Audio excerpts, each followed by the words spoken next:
뉴스였습니다.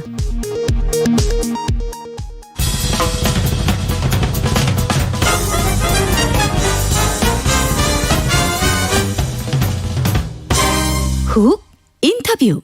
작전명 아덴만 여명, 우리 청해부대 해적 소탕 작전은 그야말로 완벽에 가까웠습니다. 올라가! 청해부대 특수전 요원들은 5시간의 작전 끝에 한국인 8명을 포함한 인질 21명을 모두 구출해냈습니다. 선원 21명 전원을 구출하였습니다. 우리 청해부대 UDT 작전팀은 전혀 피해가 없는 완전 작전이었습니다. 11년 전 오늘이었습니다. 아라비아 반도 예멘과 소말리아 사이에 아덴만이라는 곳이 있는데요. 소말리아 해적에게 3호 주얼리호 선원 21명이 피랍됐습니다.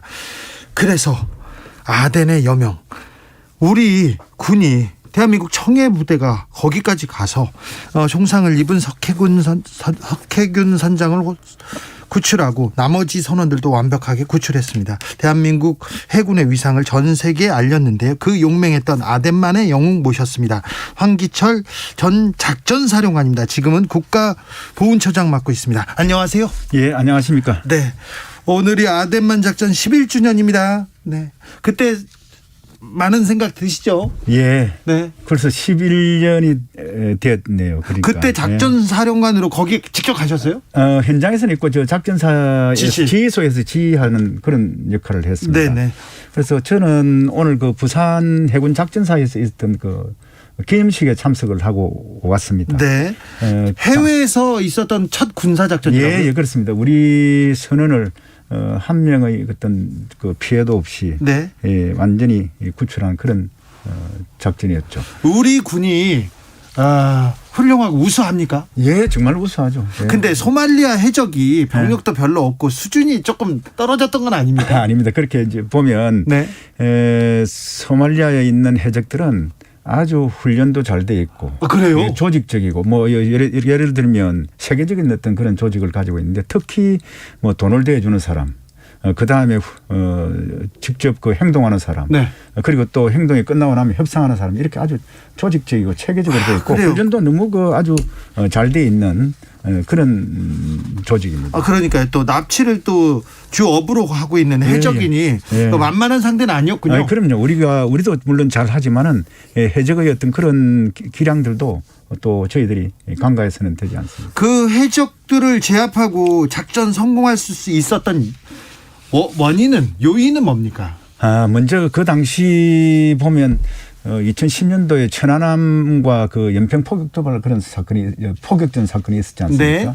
그때 그 안보적으로 굉장히 그 상당히 위중했고 국민들이 군에 대한 어떤 신뢰도 상당히 그 저하되어 있었죠. 네, 떨어져 있었죠. 네. 그래서 이 작전을 반드시 성공해서 해야 되겠다. 그래서 우리 국민이 어디에 있든지 간에 반드시 구출해야 했던 그런 어떤 사명감이 많았고요. 네. 그것도 우리가 그렇게 할 수 있던 것은 평소 강한 훈련을 해왔지 않습니까? 그 훈련을 통해서 자신감이 충만했기 때문에 가능했다고 봅니다. 알겠어요. 강한 훈련, 자신감. 네, 알겠어요. 네. 자, 이국종 교수는 잘 계십니까? 그때 석해균 선장 구출했는데 석해균 선장은 건강하시죠? 예. 석해균 선장은 이제 해군에서 한 6, 7년간 근무를 하다가 최근에 은퇴를 했고요. 이국종 교수는 아주대학교에 지금 있는데 안식연중이 돼서 원래 그분이 해군 수병 출신이었습니다. 아, 그래서요? 그래서 해군에서 그러한 어떤 경력을 인정해서 지금은 명예중령으로서 되어 있고요. 해군에 대한 관심이 많습니다. 그렇습니까? 네. 아무튼 아덴만은 아주 훌륭한 작전이었고 사고도 없었고요. 예, 그렇습니다. 네. 외국에서 사고가 나면 큰일인데. 그럼요. 정말로 그 우리 국내에서 있는 어떤 그런 작전과 해외에서 있는 작전은 정말 차이가 많은데 해외에서 작전을 하게 되면 그 우방국들의 어떤 도움이라든지 이 모든 지원들이 즉시 이루어져야 되기 때문에 상당히 위험이 크다고 그렇게 생각이 듭니다. 0179님께서 빛났던 이명박 정권 때의 일이었습니다. 그리고는 작전사령관을 하시다가 해군 참모총장으로 이렇게 예, 승진하시죠? 예, 예. 박근혜 정부 때 해군 참모총장이셨고 세월호 사건 때 세월호 사건 때 해군 참모총장으로 계셨죠. 그렇습니다. 예. 박근혜 전 대통령이 저기 진도 예, 팽목항 내려왔을 때 우리 총장님이 옆에 계셨고요. 예, 그렇습니다. 근데요. 예. 세월호가 이렇게 침몰할 때 해군 UDT 수색대 그런 정예 부대가 그 세월호에 도달했지 않습니까? 예. 그런데 왜 그날 구조하지 않았습니까? 뭐 해난 사고가 발생하면 순환 구호법에 따라서 네. 해경이 주도가 되고 예. 우리 군은 요구한 사항에 대해서 지원을 그렇게 하도록 되어 있습니다. 네. 그래서 당시에 어떤 해경이 전반적인 어떤 사항 등을 고려해 가지고 네. 뭐 조치를 한 것으로 그렇게 알고 있습니다. 4월 16일 날 네. 그리고 4월 17일 날 그때 구조를 했었어야 되는데 그때는 해경이 해군은 조금 물러나 있어 이렇게 했습니까? 뭐 그 상황에 대해서는 제가 현장에 있지 않아서 정확히 모르겠습니다. 아무튼 해경이 모든 사항을 판단을 해서 예. 그런 조치한 것으로 알고 있고 또 우리 군은 지원하는 전력으로서 그분들의 어떤 지시에 따라서 행동을 네. 했습니다. 해군이 구하려고 네. 세월호 구조를 위해서 열심히 또 나섰죠. 예, 그렇죠. 그 우리 장병들이 정말로 우리 학생들과 세월호에 그 희생된 분들을 하루라도 빨리 구하기 위해서 네. 모든 노력을 다 했습니다. 정말 눈물겨운 그런 구조 활동들을 했죠. 왜 근데 박근혜 정부에서 그 당시에 그렇게 탄압받으셨어요? 왜 검찰이 왜 총장 그 해군 참모총장을 왜 이렇게 못 살게 굴었습니까? 글쎄 뭐 제가 뭐 이유가 좀 있지 않았겠습니까? 제가 여기서 말씀드리기는 부적절한 것 같습니다. 알겠습니다. 자, 그리고 지금은 문재인 정부에서 국가보훈처장을 총괄하고 있습니다. 국가보훈정책을 총괄하고 있습니다. 국가보훈처장으로서요. 이게 국가보훈 작업하고 안보 이 작업하고 이게 좀 일맥상통하는 부분이 있습니까? 예, 뭐 사실은 보훈이 바로 안보입니다. 이 보훈과 안보는 뗄래야 뗄 수 없는 그런 관계고요. 네. 저는 군에 있을 때 부하들을 항상 그 작전 지시 명령을 할 때 우리 부하들이 이 최전선에 나갈 때 그 위험이 따르지 않습니까? 네. 그래서 그런 상황 때마다 언제나 국가와 국민이 우리를 지켜줄 것이라고 그렇게 믿었습니다. 네. 그리고 뭐 이제 국가나 안보를 위해서는 우리 장병들이 위기 때마다도 네. 망설임 없이 나갈 수 있는 어떤 그런 그래야죠. 게 만들어야 되거든요. 그게 바로 지금 보훈이고 네. 또 그게 안보의 그 어떤 가장 기저 안보인 그 셈이죠. 네네. 근데 문재인 정부가 세월호에 신경 쓰는 것만큼 연평해전 천안함 피해 장병들을 위해서 신경 썼느냐 이렇게 소리치는 분들도 있습니다. 저는 정말로 그 부분만큼 자신 있게 말씀을 드리겠습니다. 지금 대통령께서 어떤 보훈에 대해서 정말로 진정성 있게 그렇게 하시지 않습니까? 그런 뭐 여러 가지 조치들이 많습니다. 결국 보훈이라는 것은 국가 유공자에게 보답하고 예우하는 또 그리고 그 정신을 이제 함양시키는 선장하는 것인데 네. 보시면 정부에서는 국가보훈처장을 장관급으로 그렇게 격상을 시켰고요. 예. 또 독립유공자분들을 많이 발굴하고 포상을 했습니다. 예. 특히 여성운동가들 같은 경우에는 전체가 한 544명 정도 되는데 이 중에 45%인 245명을 이번 정부에서 네. 발굴하고 포상을 했습니다. 또 아울러서 보상과 이런 부분에서는 참전 명예수당이라든지 그다음에 보상금 등을 큰 폭으로 인상을 시켰고요. 또 국가유공자가 고령화가 되어감에 따라서 의료 지원 혜택을 많이 넓혔습니다. 저기 연평해전 생존자 그리고 천안함 생존자들도요? 예, 마찬가지입니다. 지금 이제 연평해전 천안함 생존자분들은 거의 다 국가유공자 신청한 분들이 많이 등록이 되었습니다. 아, 그렇습니까? 예. 그래서 지금 이 연평해전 같은 경우에는 작년 말 등록을 신청한 예비역이 이 생존자 13명 모두가 국가유공자로 다 해서 이제 종료가 됐고요. 네. 천안함 장병에 대해서도 현재 29명 중에 19명이 등록이 완료됐고 나머지는 진행 중에 있는 분들도 있어서 네. 문재인 정부에서 거의 그 마무리될 것으로 이렇게 봅니다. 그래서 문재인 정부가 연평해전 생존자 그리고 천안함 생존자들 이 그 보훈 사업 잘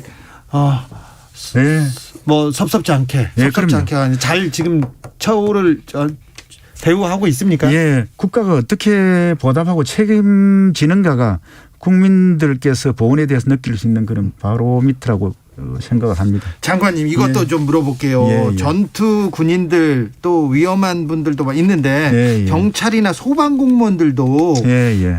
국가유공자로 이렇게 나중에 대우를 좀 받을 수 있습니까? 예, 그럼요. 참고로 얼마 전에 평택물리창고 화재 진압 중에 순직한 소방관분들이 네네. 계시고요. 또 전투기 추락 사고로 또 순직한 심소령이 계시지 네네. 않습니까?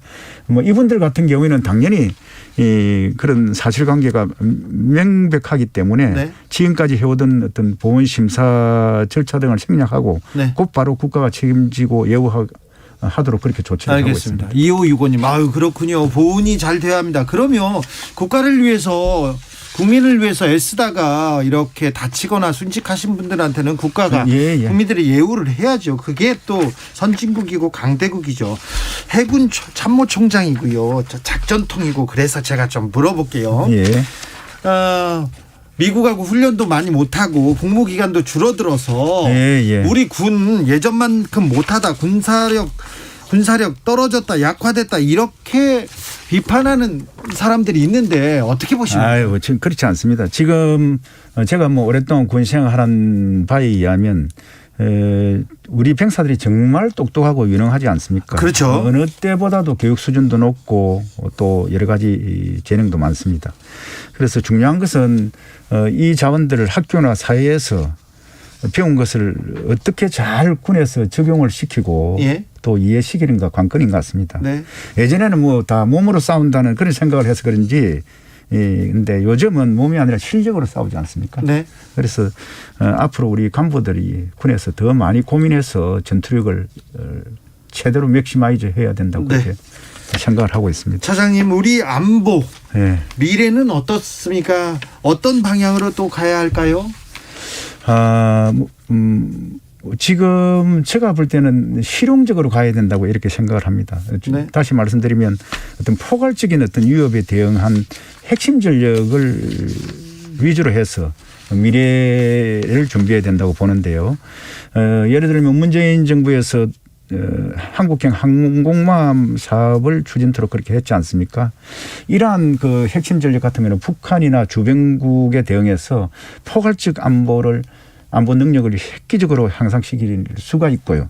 또 한편으로 항모는 첨단 국방과학기술의 집약체이지 않습니까? 그래서 군사기술 발전은 또 물론이거니와 민간 산업이 함께 동반 성장할 수 있는 그런 좋은 기회가 될 것이라고 생각합니다. 알겠습니다. 예, 그래서 앞으로 이러한 실용 안보를 구현하기 위해서는 4차 산업혁명 시대에 부응한 국방무기 체계를 개발할 그런 방향을 정하고 또 새로운 군 병과나 교육 체계, 교육 훈련 체계를 또 만들어야 되겠죠. 그리고 군사 교류 등을 개발해서 네.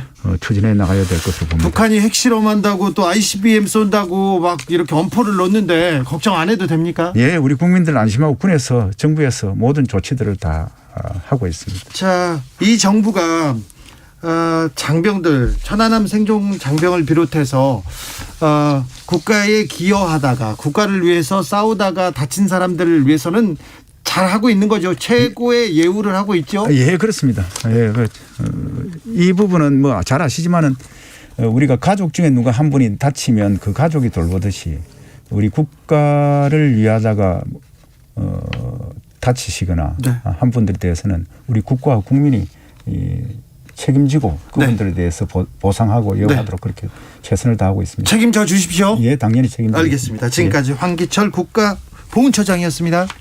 예, 감사합니다. 정치 피로, 사건 사고로 인한 피로, 고달픈 일상에서 오는 피로. 오늘